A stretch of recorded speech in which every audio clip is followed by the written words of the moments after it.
Well, it's cooled down a little bit now, and earlier on it was blazing hot. I had a bit of a problem because I needed a cold drink, and the nearest shop is about 1 kilometre away. I'm in the wilderness of Chatuchak here, and when I got to the shop, it was out of action. It wasn't open, but it wasn't closed. The old lady who owns it was sitting at the entrance asleep, so it was a little bit awkward. I had to exercise a bit of Kreng Jai, so I ended up disappearing for a couple of hours. Anyway, I'm back, and this got me thinking actually.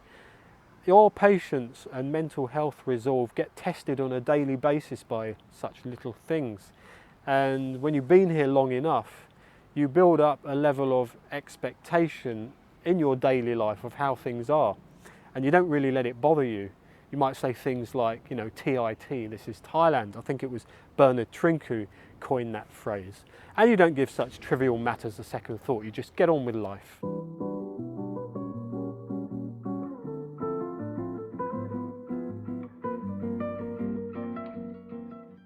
But there are also people who've lived here for years that don't have that mental health resolve and patience, and they let these things piss them off on a daily basis, and it shapes their whole existence here in Thailand. Despite being here for years, they still have this cynical outlook on the country and its people, almost to the point where they're always bitter.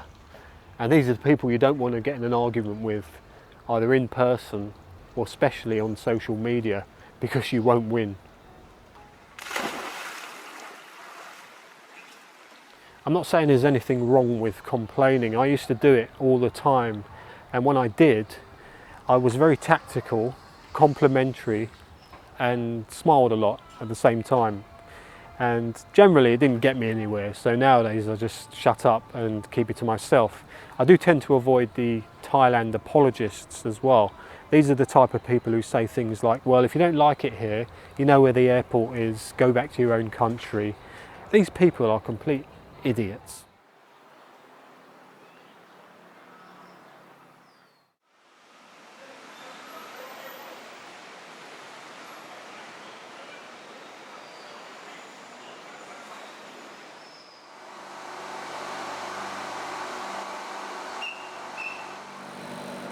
This is often the last ride that many people take before flying out of Bangkok, often for good. A quick glimpse of the eastern suburbs before checking in at an airport so depressing it makes Don Mueang feel like a theme park. Next station, Suvarnabhumi Station.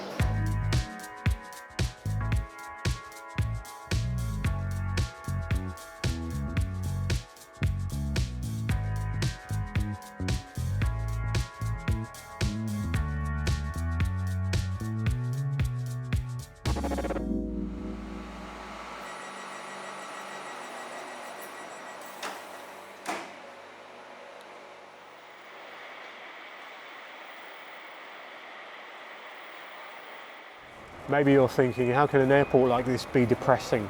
It's still almost new. All that state-of-the-art technology surrounding you, magnificent architecture, natural light. That probably had something to do with it, natural light, because I was usually leaving on an early morning flight hungover or still drunk, and that natural light does not help that feeling at all. I used to prefer Don Mueang Airport because it's a lot gloomier and the lights are down lower in there, less natural light, and that suited the mood I was in when I was leaving Thailand, which usually was not a very good mood.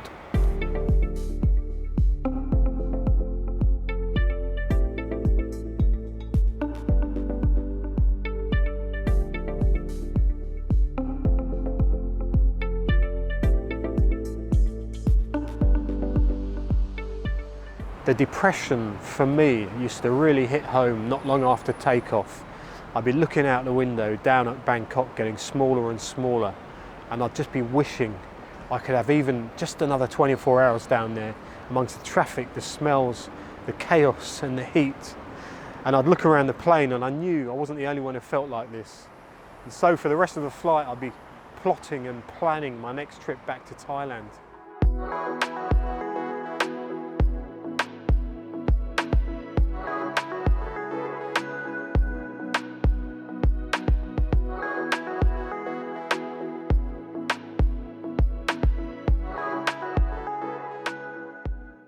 And I think it's moments like that that get people questioning their whole existence.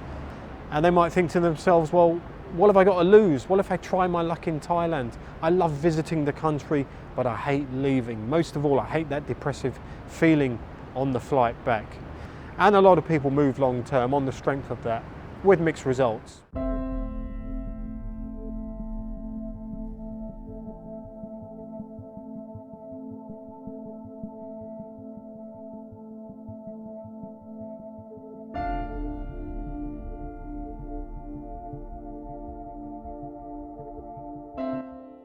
Since the airport opened, there have been over a dozen suicides by foreigners here, and some people say it's because the airport is cursed with evil spirits due to its past as an ancient burial ground. Anyway, I read into some of the suicides, and there were some tragic stories of lost souls, depression, alcoholism, guys who had nothing to go back home to, who just didn't want to leave Thailand.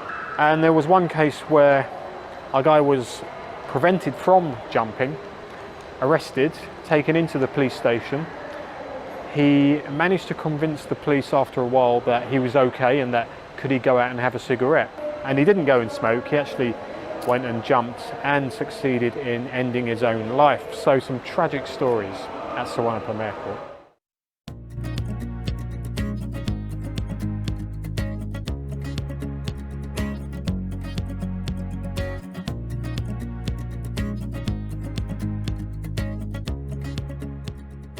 Okay, so it goes without saying, doesn't it? When you move to a new country, it's not going to be easy to forge new friendships, build new bridges, and in many cases, it's just like starting all over again. You're going to be socialising with people from different backgrounds, different walks of life, with different tastes, different nationalities, and in many cases, people you don't even like. And of course, it's all about looking good, not just your appearance, but what they call keeping up appearances, expat face. Now, I know a lot of expats like to think that doesn't really exist, but I saw a poll on Twitter that says 70% of foreigners, when they see another foreigner, will mentally profile them, which is pretty scary.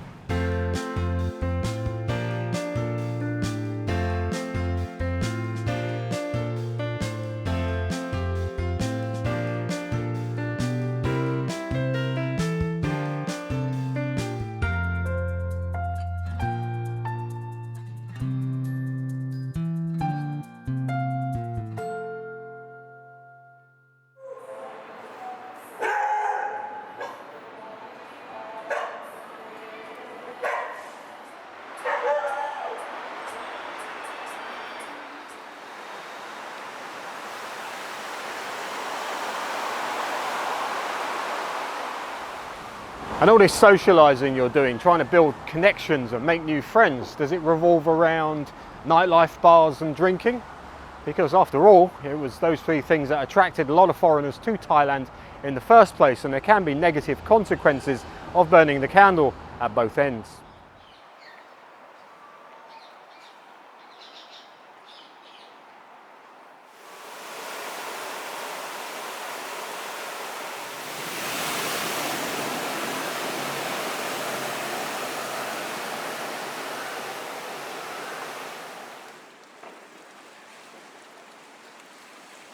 But living this kind of a lifestyle day after day, it's easy to lose focus and fall into bad habits like alcoholism, for example.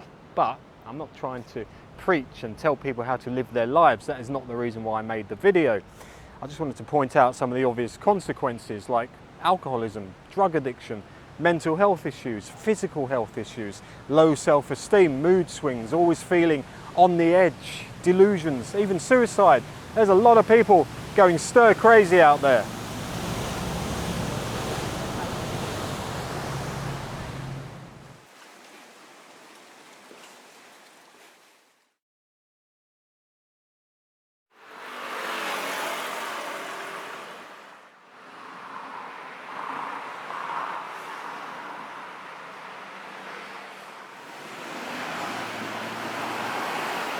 There is that tired old cliche, isn't there, that says all foreigners arriving in Thailand from abroad must be multimillionaires. Now, as you know, some sectors of society still subscribe to that, but I think in general that notion has all but evaporated. But if you think back, say, 20 years ago, that was pretty much still set in stone, and a lot of foreigners were seen as walking ATMs or Mr. Moneybags.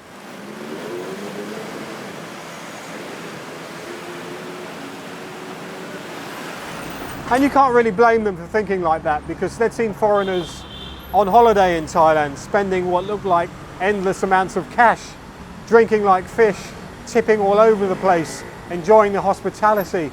And some of those foreigners went on to move to Thailand later on and live very fulfilling lives.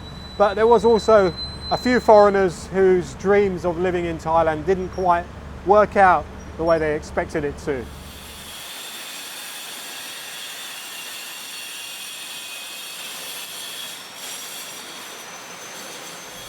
And there's probably a lot of reasons why things didn't quite work out for them living in Thailand. The list is endless. Incompatible relationships, maybe they got scammed, or they just didn't get along with the locals, they didn't like the food, or simply ran out of money. I used to read a lot of stories online on the old-fashioned internet forums about successes and failures of expats moving to Thailand. And it was always these stories of failure that got a lot more people excited. These stories got a lot more clicks and replies, and it was like people were almost enjoying the misery these people went through. And people would get into arguments and spats online, and these arguments would usually end when someone corrected the other one's grammar.